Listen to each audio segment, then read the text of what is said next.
अफगानिस्तान ने पाकिस्तान के साथ हर किस्म की तजारत बंद करने का ऐलान कर दिया। अफगानिस्तान के वजीर तजारत ने अपने ताजरों को ये हुक्म जारी किया है कि कोई भी अफगानिस्तान का ताजर जो है अब पाकिस्तान के साथ मजीद तजारत नहीं करेगा।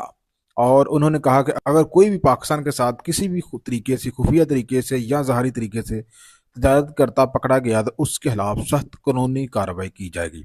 उन्होंने अपने ताजरों को हदायत की कि वो अब तजारती रवाबत कायम करने के लिए पाकिस्तान की बजाय मुतबादल मंडियां तलाश करें। और उन्होंने 3 माह दिए हैं ताजरों को कि वो अगले 3 माह के अंदर अंदर पाकिस्तान के जो ताजर हैं उनके साथ अपने जो लेन देन है उसको सेटल कर लें। उसके बाद अगर किसी ने पाकिस्तान के साथ तजारत की तो उसके खिलाफ सख्त कार्रवाई की जाएगी। इस वीडियो में हम जायजा लेते हैं कि तजारत रोकने का नुकसान जो है किसको ज़्यादा होगा, पाकिस्तान को होगा या अफगानिस्तान को होगा, क्या क्या इम्पोर्ट एक्सपोर्ट करते हैं दोनों एक दूसरे को, और साथ साथ हम ये भी देखेंगे कि कितनी मालियत की तजारत जो है वो दोनों कर रहे हैं। तो सबसे पहले हम यही देख लेते हैं कि दोनों ममालिक के दरमियान सालाना बेसिस पे कम पेश $2 बिलियन की तजारत जो है वो होती है। और 2024-25 का जो डाटा है उसके मुताबिक का मैं फिगर आपको बता रहा हूँ। इसमें पाकिस्तान की जो एक्सपोर्ट है अफगानिस्तान को वो ज़्यादा है। पाकिस्तान कमोपेश $1.4 बिलियन की एक्सपोर्ट अफगानिस्तान को करता है।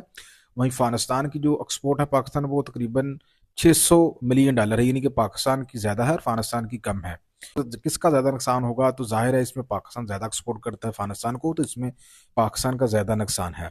अब अगर हम देखें कि पाकिस्तान एक्सपोर्ट क्या करता है $6.6 बिलियन में अफगानिस्तान को, तो पाकिस्तान जो है अफगानिस्तान को जनाब फूड आइटम जो है वो एक्सपोर्ट करता है, जिनमें आटा, चावल, इसके साथ साथ फ्रूट जिनमें बनाना, अमरूद, किन्नू, माल्टा वगैरह, ये पाकिस्तान अफगानिस्तान को एक्सपोर्ट करता है। वहीं कंस्ट्रक्शन मटीरियल जैसा कि सीमेंट, और इसके अलावा सबसे अहम चीज़ जो पाकिस्तान एक्सपोर्ट करता है अफगानिस्तान को वो है जी मेडिसन, अद्वियात जो हैं, वो भी हम बड़े पैमाने पर उनको एक्सपोर्ट करते हैं।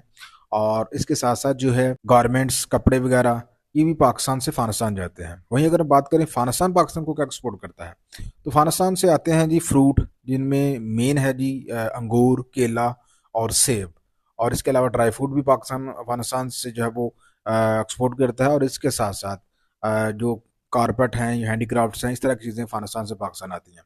तो यूँ जो ज़्यादा एक्सपोर्ट है वो पाकिस्तान की अफगानिस्तान को होती है, अफगानिस्तान की एक्सपोर्ट कम होती है। अब हम देखें कि इसमें किसका नुकसान और किसका फायदा है। अगर हम देखें ना अमाउंट के लिहाज से, तो ज्यादा एक्सपोर्ट पाकिस्तान की या अफगानिस्तान को, इसका मतलब ये होगा कि पाकिस्तान को ज्यादा ज़र मुबादला जो है वो हासिल होता है। अफगानिस्तान की एक्सपोर्ट जो है वो कम है तो उनको कम होता है, तो इस लिहाज से तो पाकिस्तान का ज्यादा नुकसान है। लेकिन अफगानिस्तान का नुकसान उससे भी ज्यादा है। वो किस तरह से देखें, अफगानिस्तान को पाकिस्तान के साथ तजारत करना जो है वो ऐसे ही है जैसे एक घर जो है वो अपने साथ वाले घर के साथ तजारत करता है। मतलब ना तो टाइम लगता है ना ही कास्ट लगती है, इतनी ज़्यादा टाइमली चीज़ें पहुंच जाती हैं यहाँ से अफगानिस्तान और अफगानिस्तान से पाकिस्तान। अगर लाहौर से कमाल बरदार गाड़ी जलालाबाद चलती है तो सुबह से चलती है, शाम को वहाँ पर पहुंच जाती है। लेकिन अफगानिस्तान जो है वो ये कह रहा है कि हम अपनी तजारती मंडियाँ, मुतबादल तजारती मंडियाँ जो है वो तलाश करेंगे। तो मुतबादल इसमें क्या हो सकता है, मुतबादल जो है वो ईरान की जानब जाएंगे, तो ईरान के ऊपर तो वैसे ही ऑलरेडी पाबंदियाँ हैं, तो वो तो इनके साथ तजारत नहीं करेगा। बाकी जो दूसरे सेंट्रल एशियाई ममालिक हैं, काजकिस्तान, उज़्बेकिस्तान वगैरह, तो वैसे ही बहुत दूर है अफगानिस्तान से, तो वहाँ तक इनकी तजारत मुमकिन ही नहीं है। रोड्स नहीं है बने हुए, वहाँ तक ज़मीनी रसाई नहीं है। तो अगर ये तजारत करते भी हैं तो वो बहुत कास्टली होगी। ये मेन ड्रॉबैक है अफगानिस्तान के लिए। पाकिस्तान के साथ करने से उनका टाइम भी बचता है, चीज़ें भी जो है वो जल्दी से पहुंच जाती हैं अफगानिस्तान से पाकिस्तान और पाकिस्तान से अफगानिस्तान। वही दूसरी अहम चीज़ ये है कि अफगानिस्तान के पास अपना कोई पोर्ट नहीं है, समुंदर नहीं लगता उनके साथ, इसके लिए वो पाकिस्तान का कराची पोर्ट का इस्तेमाल करते हैं। तो पोर्ट ना होने की वजह से ये किस तरह से तजारत करेंगे, ये मेरी समझ से बाहर है।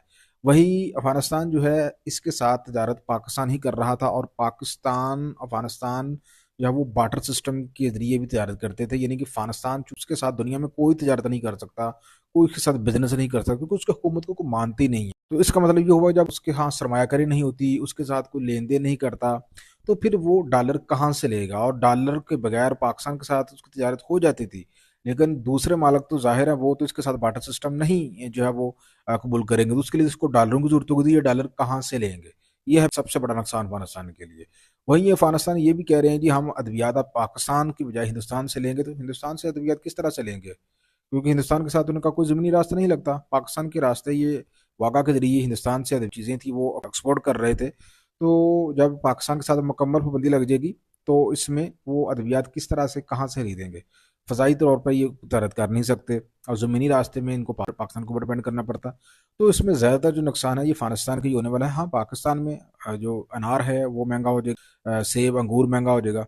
इसके अलावा पाकिस्तान के ऊपर कोई असर नहीं पड़ने वाला। तो पाकिस्तान का जो सबसे बड़ा फ़ायदा होगा, यहाँ पे दहशतगर्दी कम होगी, जो यहाँ से डॉलर स्मगल होता है अफ़गानिस्तान में बड़ी तादाद में, वो कम होगा। जो पंजाब का आटा, पंजाब का चावल जो है गैर कानूनी तौर पे टन्नों के हिसाब से अफ़गानिस्तान स्मगल होता है, उसमें कमी होगी और दहशतगर्दी में कमी होगी। तो सबसे बड़ा फ़ायदा जो है इसमें पाकिस्तान का ही होने वाला है। तो बेहतर ये है कि अगर दोनों मालिक नहीं चल पा रहे तो तजारत बंद कर देनी चाहिए।